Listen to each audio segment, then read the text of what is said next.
Well, welcome. Tonight, I don't even know how to introduce the show because I'd say a view from the State House, but you also have a view from Milford Town Hall. We do. We've got a view from both. So why don't we start with an introduction? I'll let you call your title. I'm the state representative for Milford, Hopedale, and Mendon, Brian Murray, and then my part-time role is town council for Milford. And that seems to work out really well for us, having you and Jerry. Well, it really has. I mean, making the role part-time with Jerry on as a consultant basis, allows me to continue to represent the town at the state level. And actually, the roles are really interrelated much more closely than my previous work part-time, which was private counsel. And, I'm working on projects now on behalf of the town that involve state interaction. For example, right now we're working on the Route 109 Beaver Street interchange, which, as you know, the town's been looking at for a number of years to try to get Beaver Street two-way to really open up that access to the Bear Hill industrial area, which would bring greater economic opportunity to Milford. There's still about 100 acres up there of undeveloped industrial land that we could bring business there, and this lack of access has been a holdback. So in 2022, I was able as representative to secure bonding authorization from the Commonwealth for $4 million for the project, and now as town council, I'm helping the private developer as well as other town departments work towards a Mass Works grant to get about $500,000 for the pre-construction design documentation and engineering, which would key us into the next step of some infrastructure funding. So there's a lot of overlap, a lot of interrelationships, and it's been served well, and I think it's working out well for the town. Well, the town gets a deal. I mean, just the access to the Murray Library. Yes, yeah. We had to bring the town hall library was how should I say it, needed a little bit of work, but I was lucky that the office, which was started by my grandfather really, and of course carried on by my father, we had all of the mass reports going back to the early 1800s, which was the first case the Commonwealth of Massachusetts ever issued. So the books at Town Hall, when you would look at them, you opened them up, the contents fell on the floor. So with the help of the custodial crew at Town Hall, the highway department, Melissa and myself, we cleaned out all of those books, and then I packed up probably a good 30 plus boxes of mass reports and other books, and Carlos and Jay and the other custodial crew helped me bring it over to Town Hall, and those are going to be the gifts to the town after I'm long gone. Well, I mean, it used to be funny because you'd look for a reference, and somebody'd say, do we have that? No, but go ask Brian. Yeah. And it's like, wait a minute, Brian's a private citizen now. What is he going to charge us? He doesn't charge us. I was like, oh, that's nice. Well, that's the other thing that I brought over, and I brought those over. So I had the full files on the senior center project, the high school field project, the youth center project, also the bike trail project, and those were at 260 Main Street. So early on, I packed those up, and they're each about a file cabinet drawer wide. And those are the original documents on those projects. They're now in the office as well. But as important as the documents are, your knowledge was more key. I mean, just talking about Stylon, the other night at the town meeting, it's back. Yeah? I thought the Benjamin Moore Yeah. discussion, or what I still think of as Stylon, was dead and gone. Actually, we were working with DEP. When you look at the administrative consent order, the time frame, the town was current up until about 2015, And then there were filings that were supposed to have occurred 2017, 2018, 2019, which simply did not. And that got DEP quite angry. So when I came So back, that's what triggered it? yeah, the town basically was required to follow through on some things during that time period. I was no longer on the select board at that time. I was not involved in town. I don't know what happened. I just know that the submittals did not. So now we've kind of played catch up a little bit with DEP, and we did that last year, my first year back.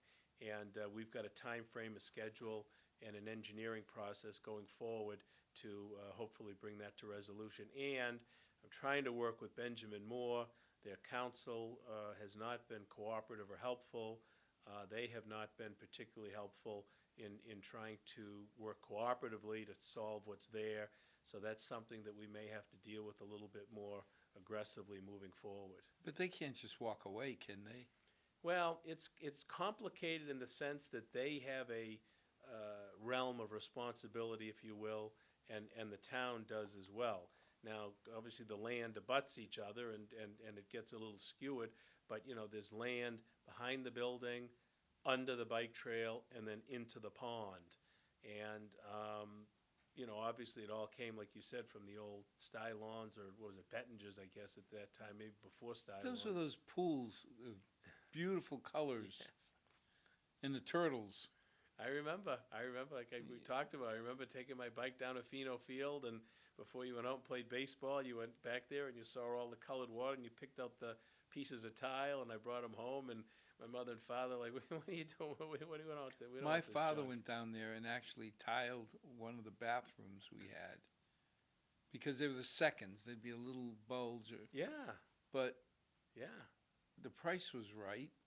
You just went down there, picked them, and It was great, yeah, that was. it was cool to look at all the pretty colors. We had no idea what heavy metals meant.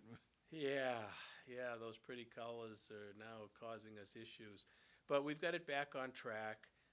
We're managing it, and we've got a plan going forward. Elizabeth Mainini, town engineer, has done a great job kind of overseeing that with our hired environmental consultant.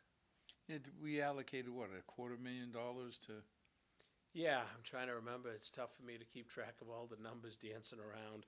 But yes, that'll get us through this next phase, carrying us through August, I think, 2020, or this August, and then into the next phase as well to try to come up with a plan for removal.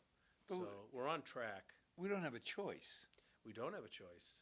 We were on the verge of getting fined by DEP when I came on board as town council last year. And I dig in the stuff and go, what's going on here? And, then finally, we straightened things out with DEP. We took care of the belated or missed filings, and we've kind of got it I would believe it's manageable more again. omission than commission.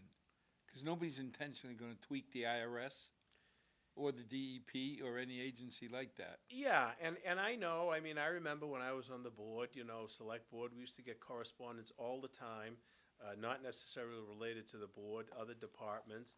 And, to me, I don't know, maybe that's the way I was. I always made a point to raise the issue at that time with the town administrator, Lou Salazzi, and then even later with Rick Villani. Hey, this notice came in from DEP, it was planning engineering doing something with this. What are we doing with it? Where's, and then follow up on it. But, that's difficult to do. And with the amount of stuff that comes at you, it's difficult to keep track of. And I guess that at that point, it just, for whatever reason, Well, kind of slipped you through had the cracks. to feel bad for Jerry Moody. Because he was the goalie for the javelin team. Yeah. He'd come into the FinCom and be like, oh, God, you said the last $500,000 was going to carry it. And poor Jerry's sitting there saying, I thought so, but it didn't. Yeah. What do we do now? We got to keep going. And Jerry at that time, if you look at the time frame, he was, I think that was about the time that he retired as well. So you had a changeover of personnel. You had a new town engineer come on board. It just got missed. But that's why, to me, I value the Murray Library. But the Murray memory and the Jerry, for somebody to learn all the background would have cost us tens of thousands of dollars if we had to hire an outside attorney just to get up to speed. For a cup of coffee, we had Jerry's memory. Well, part of the issues that we had with our environmental consultant for some of the work that he needed to do for DEP was to determine how much EPA and the Army Corps of Engineers invested in the project, which was back 2012, I believe, 2011 maybe. And, Zach in the finance didn't have any record of it. So I had to go into my files, and I did have a record of it. I found out the time frame when EPA came on board and the Army Corps of Engineers came on board. And the reason why Zach didn't have any record of it was because the town didn't have to pay for it. So we had worked with them, and they came forward and did that work. So we were able to at least provide that information to DEP, absent the financials. But it was great that, that work was done. That was just for my own file. That's where it was. But without it, you're kind of going in blind. Yeah, it would, it wouldn't have stopped us, but it would have been less helpful, let me put it that way. So now we start the next phase of placating the DEP. Yeah, at this point, we're still trying to evaluate exactly what is there and where it is. That should be determined by the report due in August. And then the next round, which we got the funding for at the most recent town meeting, is going to be to develop a plan of removal. That's when we're probably going to have to touch base with Benjamin Moore again and say, okay, guys, So it's not just monitoring, there's going to be, Absolutely. and that's expensive removal. Depending upon, what's there and how much DEP is going to require us to move, it could be. Now, obviously, we're going to try to work with them to try to minimize that. The Army Corps of Engineer and EPA did a major removal back 10-plus years ago, so we'll keep our fingers crossed and hope that it's not going to be that bad. But I mean, incinerating dirt is no easy feat. So it's going to be expensive. Of course, it's going to happen right at the time. Hopefully, it'll draw out past the high school. Well, the town has demonstrated in the past that it can walk and chew gum at the same Yeah, time. we'll figure it out one And way or we've another. juggled a lot of different balls in the past, and this is no different. You've got some news about the Geriatric Authority. Geriatric Authority, the trustees have taken a vote to. This is Murray Town, Murray. Yes, this is Murray Town, Murray, that's right, yes. The Geriatric Authority has taken a vote to authorize a request for proposal for purchasing the facility.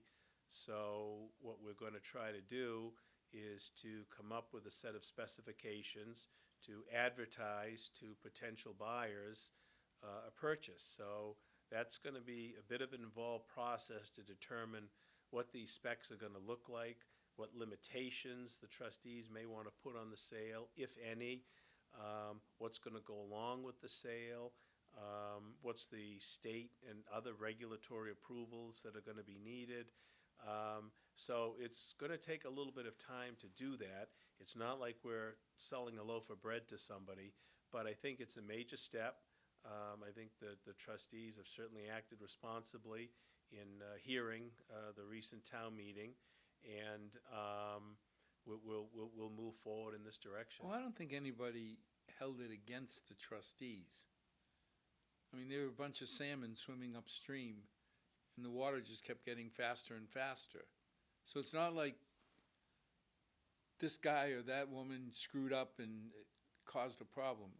The whole industry. Well, that's the thing. It's the nature of, first of all, not only long-term care industry, which has been in trouble for years with the reimbursement rates and other pressures, but now as you're seeing with the Stewart healthcare crisis, and that's permeating across the country, healthcare in and of itself is in a financial crisis. So it's really the nature of the beast. I think the question that we face with the geriatric is, does the town want to be in the position to subsidize a long-term nursing care facility to the extent unknown and to the time unknown in this particular climate, and is that a municipal function? So Well, I mean, fundamentally, there's, what, us and Nantucket? that's it. Those are the only two, and it's technically not the town, as you know. It's a separate quasi-state agency,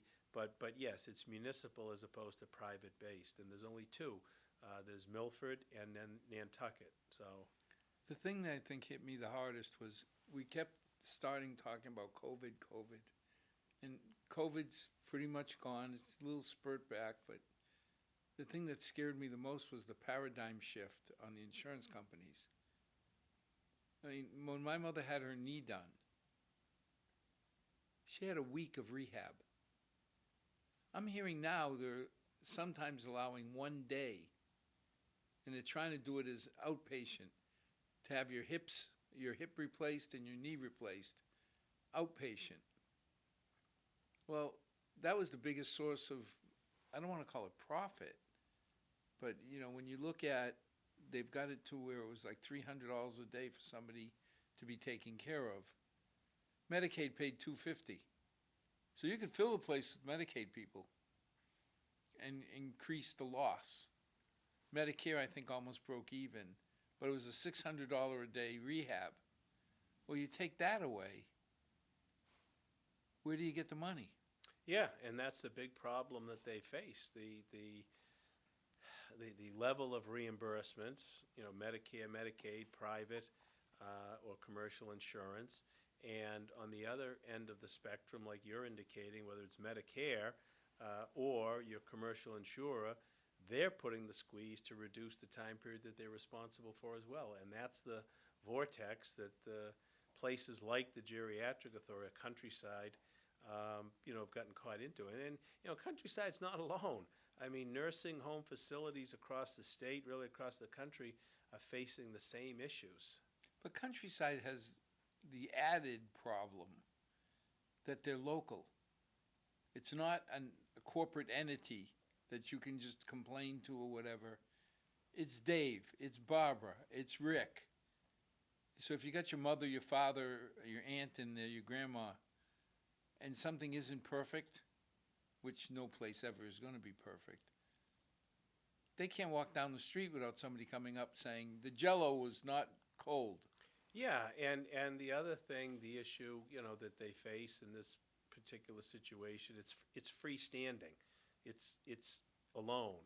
When you see nursing homes and other conglomerates, they're part of a larger project. There'll be an assisted living component. There'll be other types of services which can generate a profit to carry the nursing home that might not be, breaking even. Countryside, Milford Geriatric doesn't have that. It's simply long-term care nursing, period. And there's 2 other facilities in the town. Oh, yeah. I mean, the good news was, if my mother can't go to Countryside, there's 2 other choices. Absolutely. So, because I knew friends who had to drive 40 minutes to see their mother. Sure. And, for a young family, 40 minutes there, 40 minutes back every night, it's not feasible. No, it's very difficult. Let's just hope that, now they're going to get help to do all this documentation and Well, I think we're going to have to consult with some folks in the field because it is highly specialized, and we'll see what information we can give. And technically, the Milford Town Council is not the town council for Geriatric or Countryside, but obviously we'll assist them as best we can and do whatever we can. Aren't you on the other side? I mean, you as town council. Yeah, technically it could be an adversarial relationship because they owe us money. The authority owes the town money. Correct. So when they go to negotiate, does the town have any say in, you said any restrictions? Well, we got a lot of land behind the Geriatric. As a town, do we get to say, hey, you gotta give us an easement before you sell it? Well, no, the town doesn't, the town of Milford itself has no quote-unquote say. However, the trustees have recognized that, and that would be, part of the condition of the purchase, that there be access to the backland, which I think is about 50-plus acres behind geriatric. Well, if I'm remembering right, that's the last big piece of dirt the town owns that isn't developed. I think so. Other than the conservation land down off Route 85 and the town forest area and all of that. But isn't sort that of already thing. designated for Yes, conservation? yeah, there are So a lot of that is all designated as, you can take it out of that, but it's difficult. I think you'd have an issue. Yes, there would be an issue. So they're making progress. I mean, I don't think anybody ever wanted to close or sell geriatric. But it was the funding that, as you mentioned, signing up for 2-3 million a year for who knows how long. It's hard because you got people who built Milford living on Social Security. I'm glad that there's Milfordians who a couple $100 doesn't mean anything to. I wish everybody was that way. But the people who do need every penny, that's a tough nut to go through. Speaking of housing, I read that you now will shift to State Murray. Yes, yeah. State Murray's working on affordable housing. Yeah, so Legislation. tomorrow, in the House of Representatives, we're gonna be voting on a redraft of the governor's bill, Affordable Housing Act. So Governor Healy submitted a kind of a multi-pronged bill to address the housing crisis that we face in the Commonwealth. There's been talk that we need over 200,000 units just to address the need that's there today. So she approached with a number of different options, tax credits, bonding, local fees, other investments to the tune of about $4 billion, most of it through bonding. And it's gone through the public hearing process. It went before the Joint Committee on Housing. It went before the Joint Committee on Bonding. And at the House Ways and Means Committee, it got redrafted to include increased funding to public housing projects across the state, increased funding to bring the MWRA water resources down to southeastern Massachusetts to help development in that area. It got redrafted to omit the requirement of the local 2% sales fee on homes over $1 million, which sparked a lot of feedback that I got from folks who were vehemently opposed to that provision. So that's been taken out of the bill as well. And I think there are a number of other changes. So we'll be going through that tomorrow. The bill is now up to $6 billion.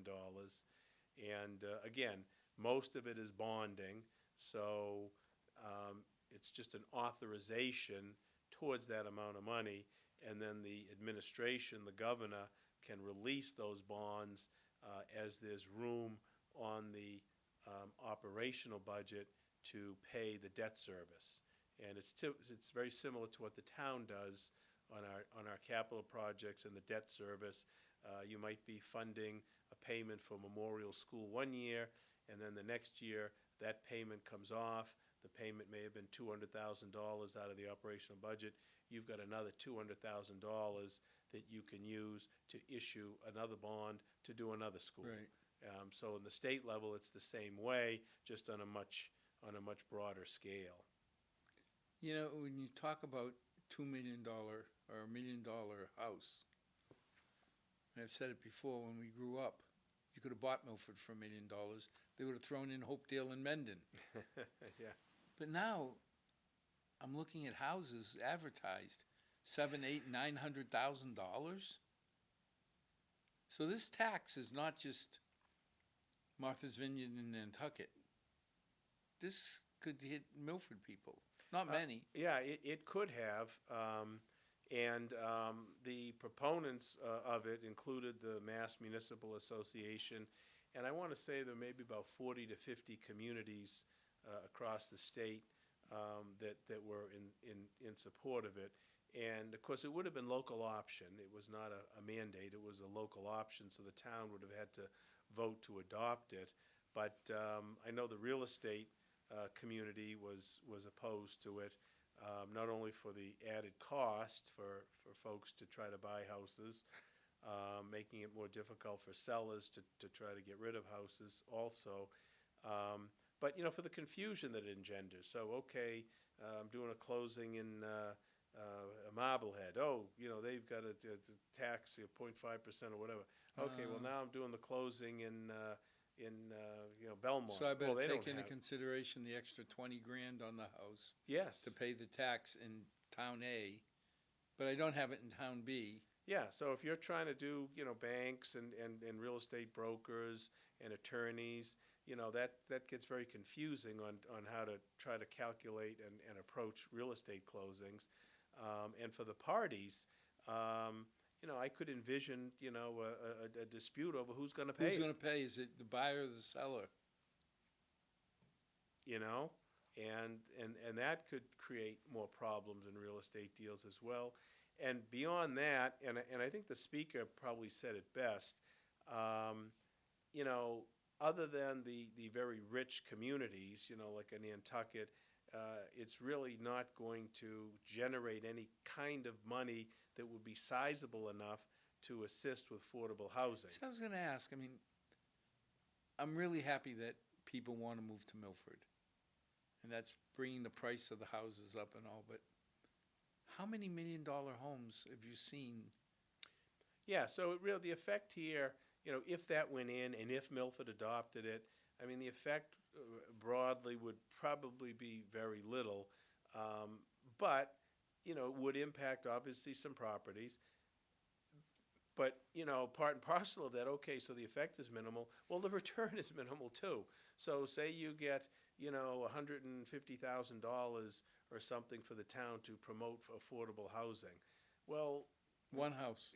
yeah, so what do we do with that? You know what I'm saying? Do we, parse it out for grants that, you can get a $10,000 grant, or, do you know what I'm saying? So it's almost like spitting in the ocean, and, I don't know that the effect would have been that great, other than in the very high-end communities, which would be generating a lot of Now, money.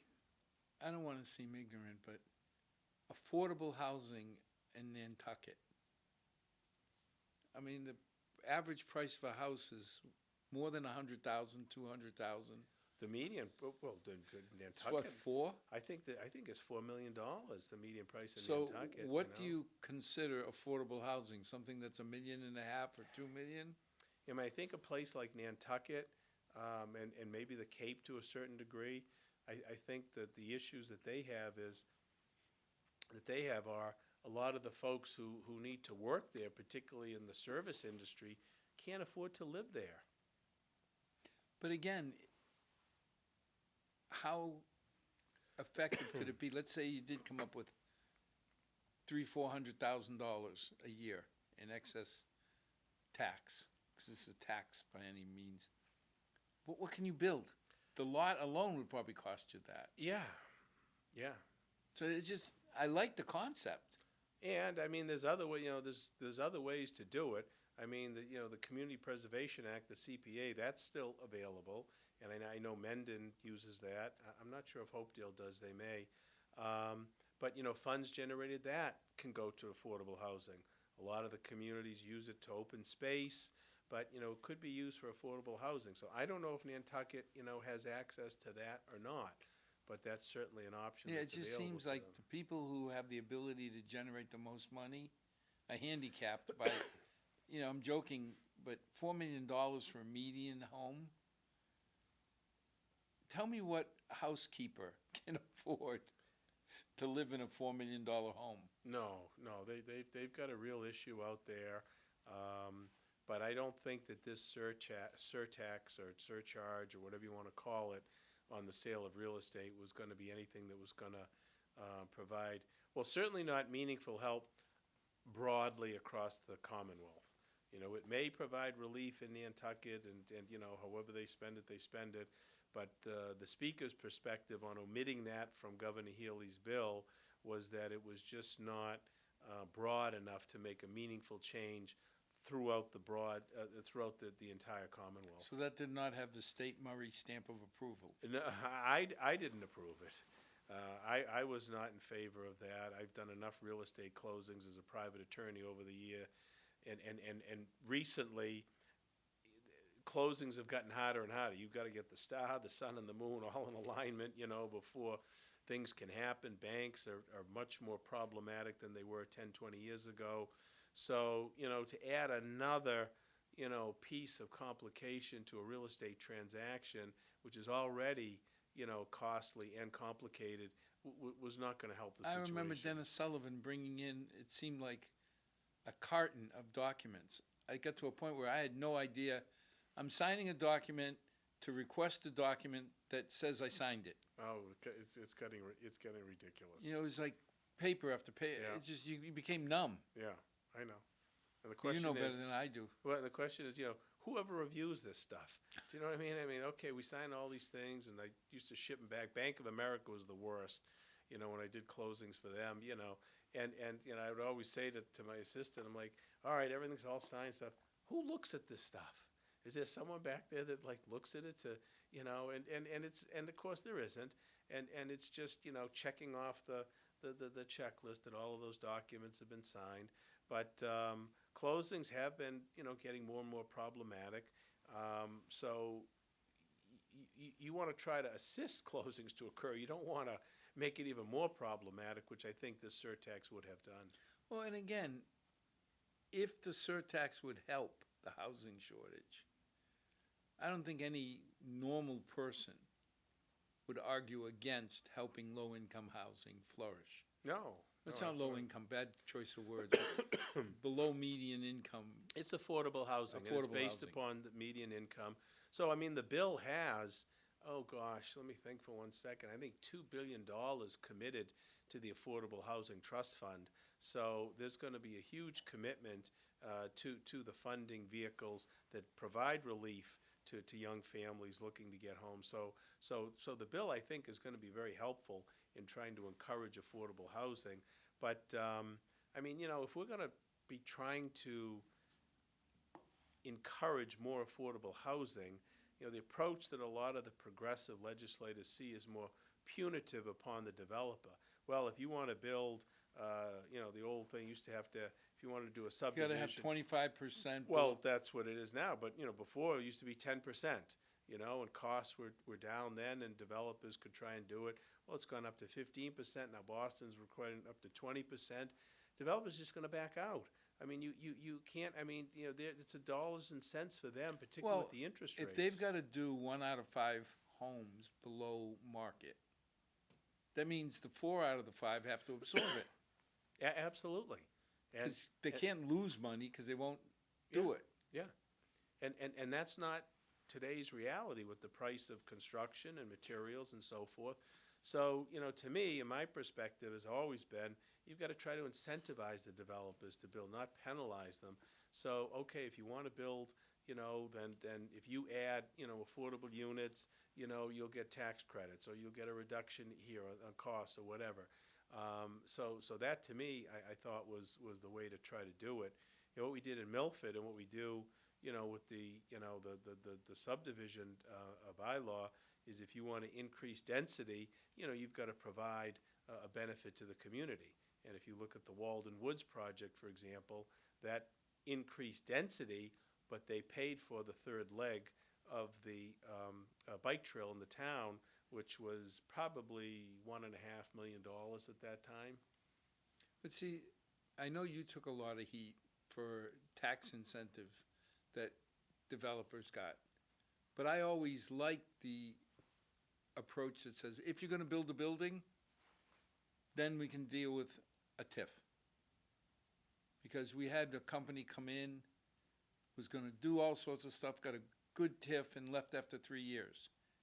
And I remember everybody complaining, see, they got away, wait a minute, they didn't get away with anything. You can't pack up the building. Building is still there.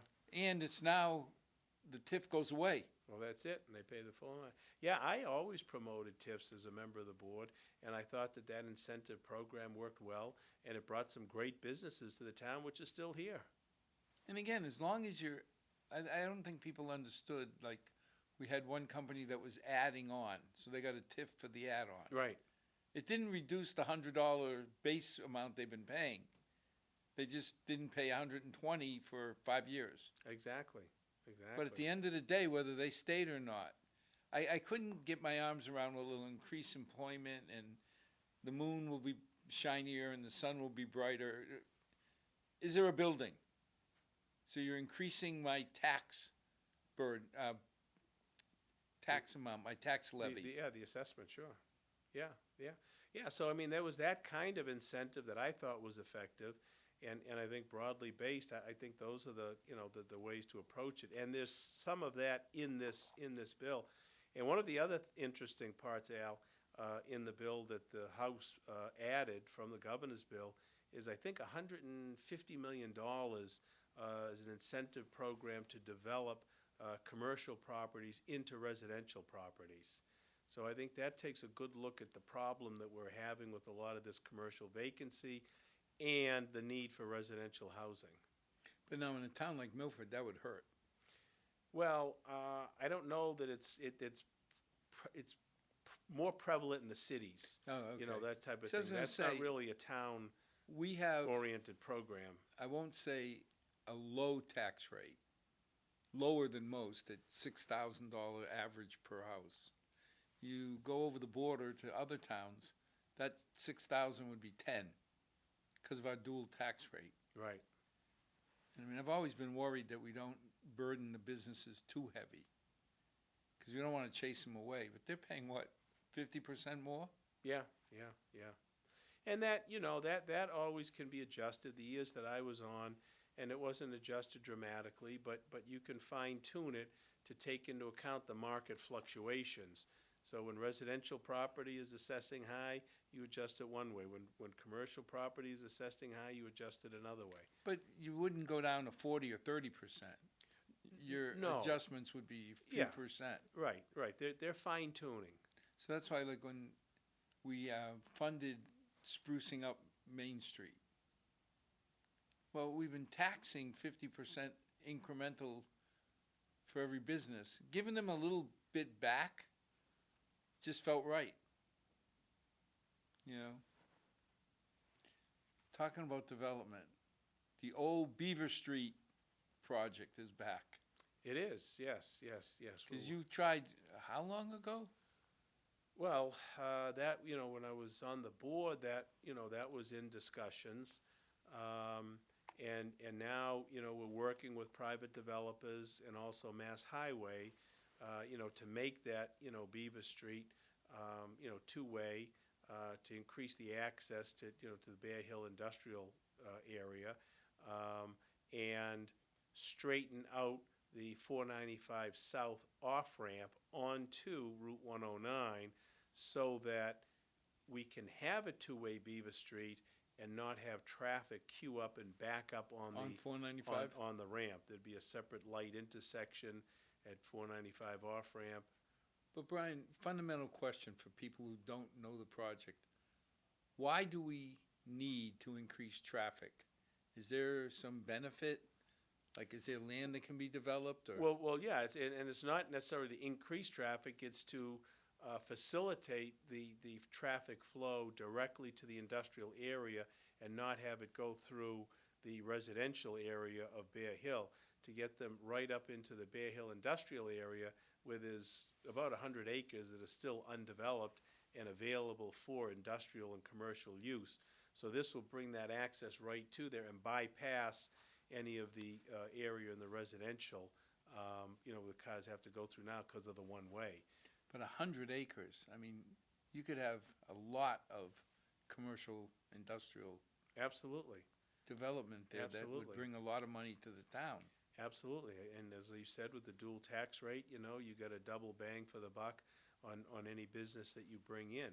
And the proximity to Route 495 there is ideal for businesses. So this is a project that the state has been interested in, but it's been difficult to try to, I don't want to say get their full attention or get a focus on it. It overlays with the federal 495 highway, so now you're talking about the federal Federal Transportation Department, which is a whole other animal. So there's a lot of balls in play on that, but as I said, we're working on a grant application with MassWorks. It'll be submitted on Wednesday. That's tomorrow. For about $500,000 to get some design and planning documents, which will then be kind of like the key to open the door to further state investment for the actual physical funding. I mean, you think about Fortune Boulevard when we were kids. You had the ledge, so there was something going on. You could go swimming, but everybody said it'll never be developed because of the granite. Well, never is kind of a overused word. Right, right. I mean, think about how much revenue we get from that area. And now you're talking about 100 acres. It's not landlocked, but I would think twice about wanting to put a building on those acres if I'm going to fight traffic all the way. Well, that's the thing, the land is there, but we're really marketing it with one hand tied behind our back. So this is going to, whenever you improve transportation, whenever you improve access, then the desirability of the location increases. Yeah, it's not like you can build another ramp off 495. No, well, that's not, the plan is to reorient the ramp, but we're not looking. Yeah, now the ramp itself, you'd mentioned a long time ago that, I can't remember, is it tilted or not in federal guidelines with Burger King? Well, what happens is you're coming southbound on 495 and you take that exit onto 109, the curve is, westerly down towards the Burger King, and it brings you right to that intersection. So the plan that we'd be working with would make that a straight line right down to Route 109, and there'd be an intersection light at that point where vehicles would stop and then time that with the corresponding intersection light at Beaver Street so that cars would move and not So you can't bottleneck. move it over a few feet and I could go through the drive-in while I'm... Yeah, we'll try to do it so you can swing through the drive-through, get a Yeah, and if burger my- and a shake. If and my wife hears me talking about going to Burger King, I would be in deep trouble. You're in trouble, yeah.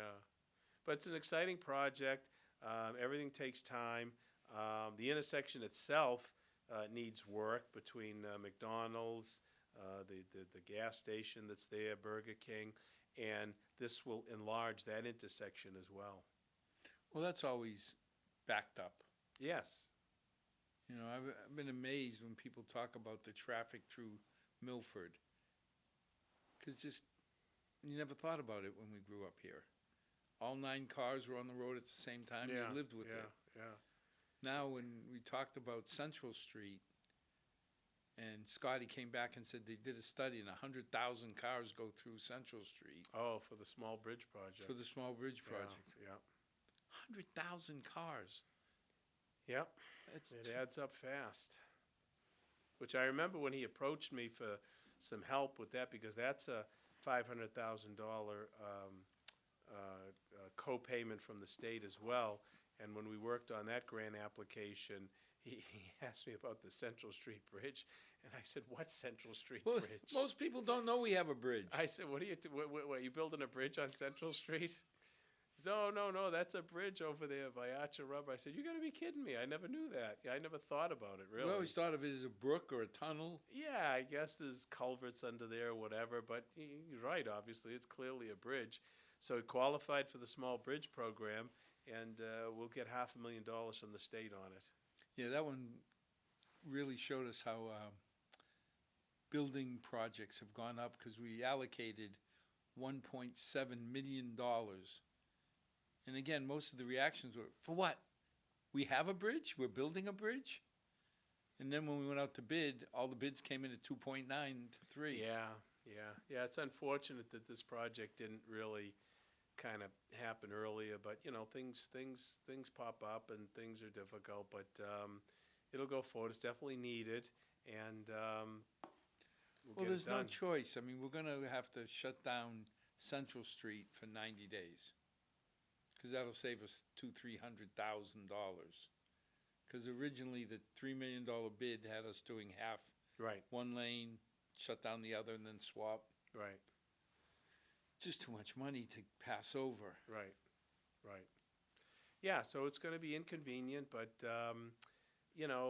like your house, you've got to make sure that the roof is good and your windows, you need to replace them, and for the town's perspective, you have to maintain the infrastructure.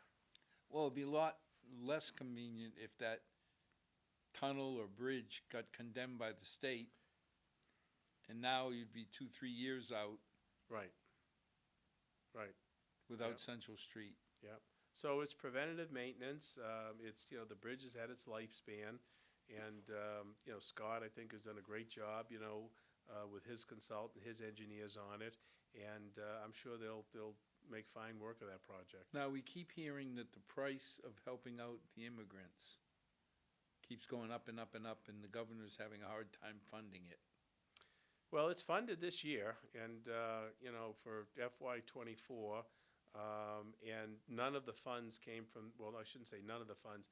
The original appropriation, I think, was somewhere between 200 to 300 million, and that was what always been as appropriated for shelters, because as people might not realize, and I know Governor Baker always denied that there was anybody living in hotels and there was no one in shelters. Well, my wife Emily worked in Uxbridge, and there was a hotel over there that was a shelter. So it's always been part of the operational budget. This immigrant surge and this other occupancy in the shelter, which has increased, obviously increased that amount, and the increased funding to the tune of about $700 million for FY '24, that didn't come from the operational budget at all. It came from separate funding sources and savings that the state had accumulated.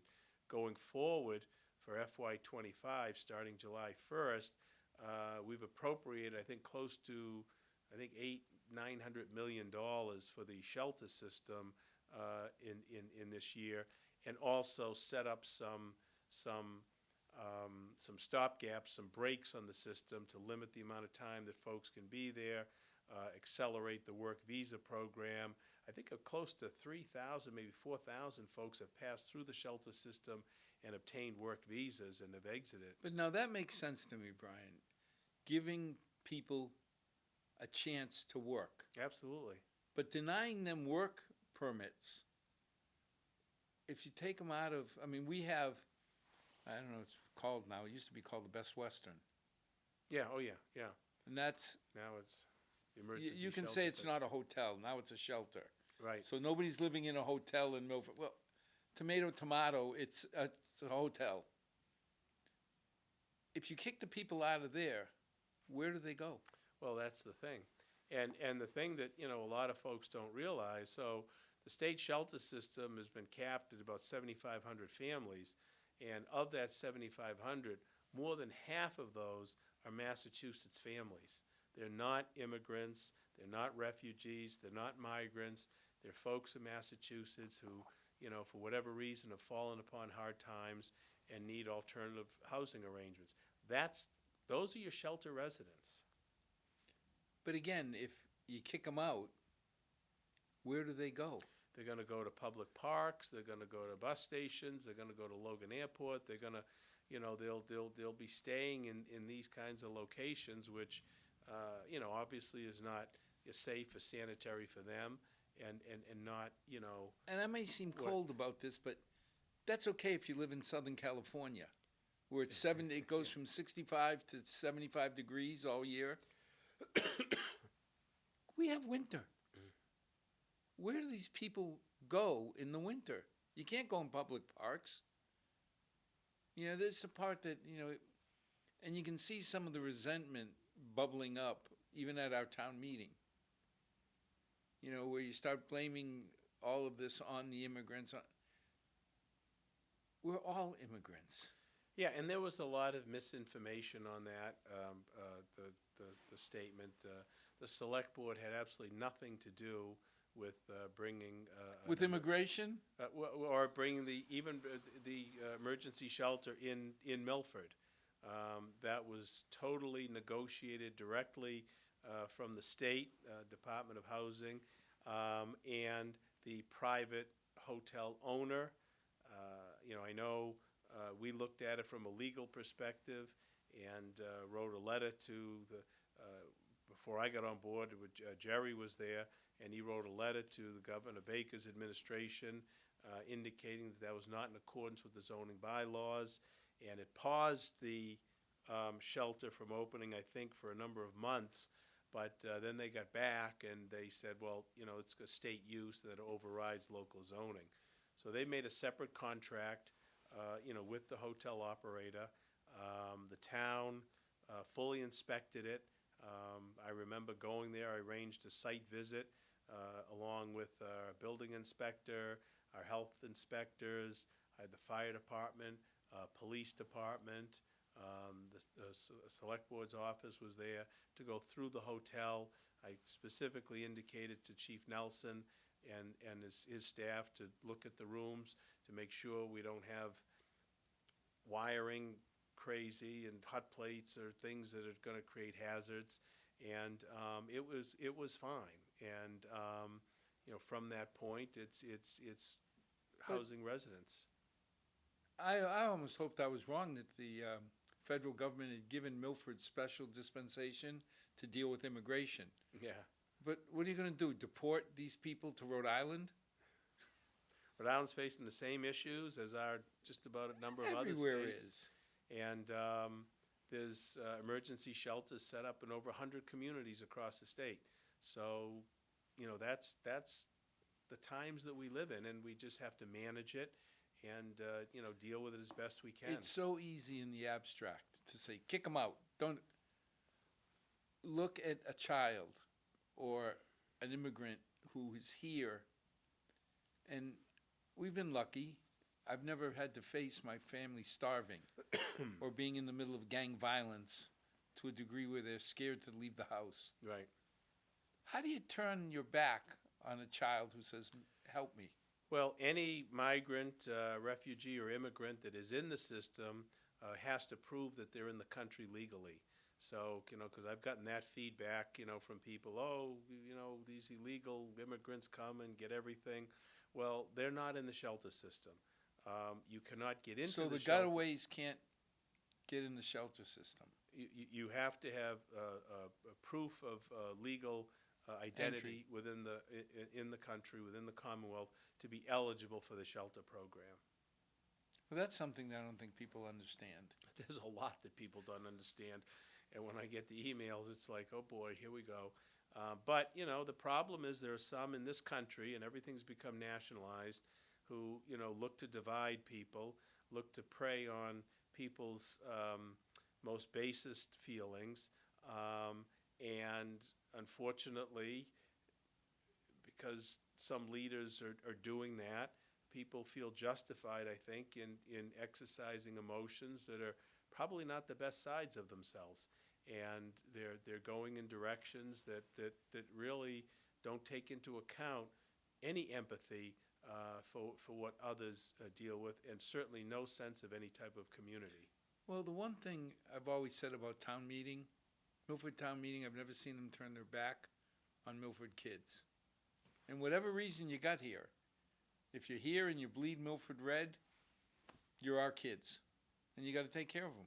Yeah, yeah. I mean, that's, you know, you can't, you don't, you know, contrary to what was said, tell me you don't have the ability to, you know, regulate who comes in and who doesn't. Oh, Al, okay, yeah, you can come into Milford. Joe, wait a minute, no, we don't want you in, you're out, you know. That's why we laugh about the Heights when Draper Corporation built it. out of the goodness of their hearts, they set up rules. Because you had so many immigrants who didn't speak English, who didn't know the customs. If they ever tried to do that today, they'd be arrested. Because 1 to 30, you had to be Portuguese. 31 to 60, you had to be Italian, Polish, Greek, Armenian. And it was done to help the people assimilate. Sure. But can you imagine, I'm sorry, Mr. Murray, you're not Italian. You can't live in numbers 31 through 60.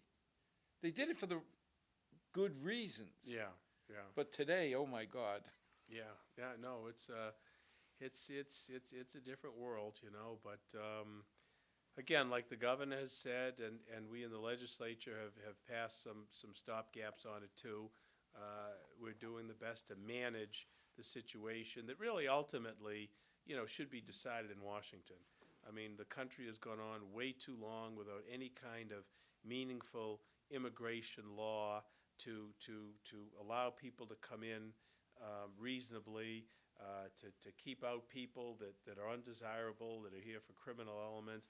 And we really don't have that. The immigration system nationally has been a mess for the longest time. And we, both in the municipalities and also at the state level, are really dealing with the effects of that lack of action. Well, you know, again, I've always said if I invite you into my home and for dinner and you start breaking my furniture, I should have the right to throw you out. 99.9% of the immigrants coming in are not going to come in and do illegal things. No. You hear about the one that shot a policeman. I have no empathy, no caring for his rights or her rights. But the others who are just running up and down roofs and working like animals so that their family can eat and have a better life. Again, I think of my grandfather when he came here. If somebody hadn't helped him, I'd be still on a farm in Portugal. Yeah, yeah, yeah. No, it's a situation, and it's affecting, like I said, the country obviously, but we in Massachusetts and in Milford are managing it. Well, thank you for everything you do, Thank you. both local Murray and state Murray. As always, there's a lot going on in Milford. There's a lot that goes on behind the scenes. You should get to know what's happening. Projects that may or may not make sense, like talking about building a bridge on Central Street. I laughed like heck when people said, you're building a bridge on Central Street?